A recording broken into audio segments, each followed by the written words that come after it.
آگے دیکھتے ہیں کیا ہوا کہ کشتی ان لوگوں کے لیے ہوئے چلی جا رہی تھی اور ایک ایک موج پہاڑ کی طرف اٹھ رہی تھی۔ نوح علیہ السلام کا بیٹا دور فاصلے پر تھا۔ نوح علیہ السلام نے پکار کر کہا، بیٹا ہمارے ساتھ سوار ہو جا، کافروں کے ساتھ نہ رہ۔ اس نے پلٹ کر جواب دیا، میں ابھی ایک پہاڑ پر چڑھ جاتا ہوں اور مجھے پانی سے وہ بچا لے گا۔ نوح علیہ السلام نے کہا، آج کوئی چیز اللہ کے حکم سے بچانے والی نہیں سوائے اس کے کہ اللہ ہی کسی پر رحم فرمائے۔ اتنے میں ایک موج دونوں کے درمیان حائل ہو گئی اور وہ بھی ڈوبنے والوں میں شامل ہو گیا۔ اب آپ یہاں پہ تھوڑا سا ہم یہ دیکھیں گے،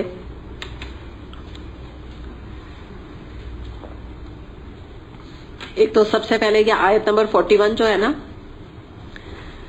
کہ یہاں سے جو آ رہی ہے نا کہ ارکبو فیہا بسم اللہ مجریہا و مرساہا انا ربی لغفور الرحیم۔ اور تو یہ والی دعا اور بعض دفعہ مرساہا تک جو آتی ہے تو یہ سفر کی سواری پر بیٹھنے کی دعا ہے۔ ویسے تو ہے نا مسنون دعا ایک الگ ہے نا، جو سبحان سخر لنا ھذا وہ الگ ہے، اور یہ والی بھی جو ہے اس کے بارے میں بھی آتا ہے کہ یہ بھی سواری پہ پڑھی جا سکتی ہے، کسی بھی خاص طور پہ جو کشتی کا سفر ہوتا ہے۔ تو دوسری بات کیا ہے کہ اب ہم ان کے بیٹے کے بارے میں دیکھتے ہیں کہ ان کے 3 بیٹے تو ان کے ساتھ سوار ہو گئے تھے کشتی میں، باقی یہ والا جو بیٹا تھا کہ اندر سے کفر میں مبتلا تھا، اور اس کے بارے میں روایت میں یہ آتا ہے کہ اس کی صحبت بہت خراب تھی اور بہت ہی اس کی مٹیریلسٹک مادہ پرست مینٹیلٹی تھی۔ اس نے مسبب الاسباب کے بجائے اسباب پہ بھروسہ کیا۔ مسبب الاسباب کسے کہتے ہیں؟ اللہ تعالیٰ کو، ٹھیک ہے، اور اسباب کیا تھے؟ پہاڑ۔ اس نے پہاڑ کے اوپر بھروسہ کیا کہ میں اس پہاڑ کے اوپر چڑھ جاؤں گا، یعنی ایک چیز ہے نا اس پہ اس نے بھروسہ کیا بجائے اللہ پہ کرتا۔ اور اس کو نوح علیہ السلام کو تو پتا تھی نا حقیقت کے کیا ہونے والا ہے، اس نے ان کا اعتبار نہیں کیا۔ تو ہم یہاں دیکھتے ہیں کہ باپ نے ایک شفقت کے ساتھ پکارا تھا اپنے بیٹے کو، لیکن اس نے ان کی دعوت کو ایک نبی کی یا ایک دائی کی دعوت سمجھا۔ جیسے ہوتا ہے نا کہ تبلیغ کرنے والے کی بات لوگ نہیں امپورٹنس دیتے نا، نہیں مانتے، تو اس سے امپورٹنس ہی نہیں دی کہ یہ تو ویسے ہی ہر وقت مجھے نہیں، وہ کہتے ہیں نا بچے ہر وقت نماز کے لیے کہتے ہیں، ان کا تو اور کوئی کام ہی نہیں، وہ والی چیز تھی کہ اس نے کہا پھر مجھے تبلیغ کرنے شروع ہو گئے کہ آؤ میں تمہیں بچا لوں، جیسے کہ یہی مجھے بچائیں گے۔ یہ اس کی ہٹ دھرمی تھی نا۔ تو بات دیکھیے کیا آ رہا ہے کہ وہ بھی ڈوبنے والوں میں شامل ہو گیا۔ ظاہر ہے اس نے بات نہیں سنی، سب سے پہلے تو اللہ کا نافرمان تھا، پھر اپنے والد کی بھی نافرمانی کی، تو نتیجہ فوراً سامنے آ گیا۔ نبی کریم صلی اللہ علیہ وسلم نے فرمایا کہ جس کا عمل اسے پیچھے کر دے اس کا نسب اسے آگے نہیں بڑھائے گا، اسے مسلم نے روایت کیا۔ یعنی کیا مراد ہے کہ جس کا عمل پیچھے، یعنی عمل کم ہے یا ناقص عمل ہے، تو اس کے نسب کی وجہ سے وہ آگے نہیں بڑھ جائے گا۔ نسب کیا تھی؟ نبی کا بیٹا، اتنے بڑے نبی کا بیٹا نوح علیہ السلام کا۔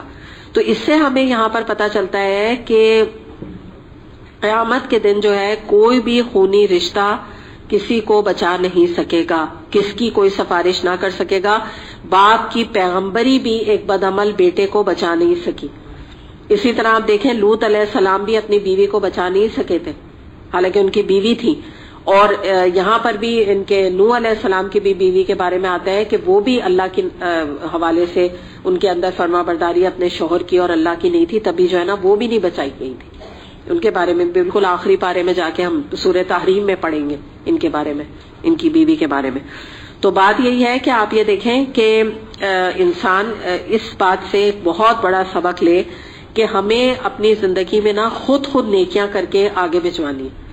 یہ جو لوگ جو ہے نا ایصال ثواب اور قرآن کے بخشوانے اور بیج پڑھنے جو کہ ویسے بھی بدعت ہیں، ان کے اوپر جو بھروسہ کرتے ہیں، تو یاد رکھیں کہ یہ تو اور زیادہ پکڑ کا باعث ہے۔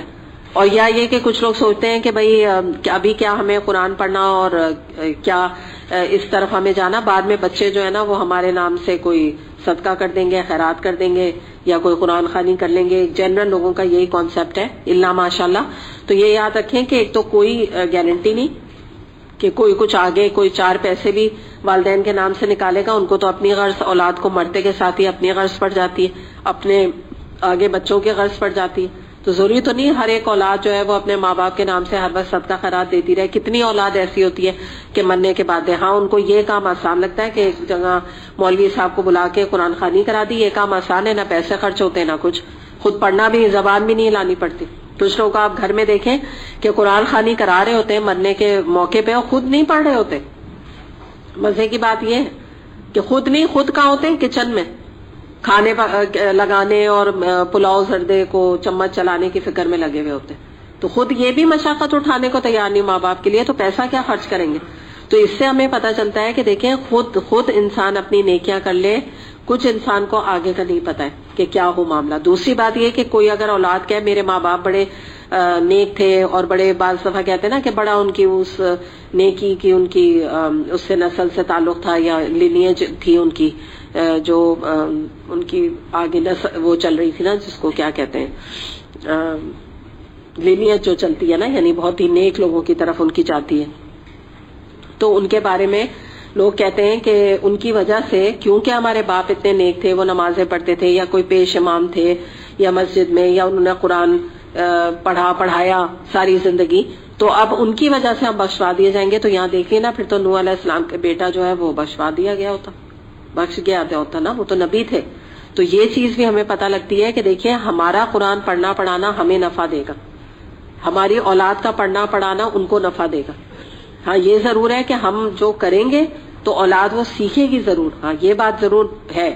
لیکن کبھی کبھی ایسا بھی ہو جاتا ہے، اللہ معاف کرے، کہ نوح علیہ السلام کے بیٹے کی طرح نہیں بھی سیکھتی.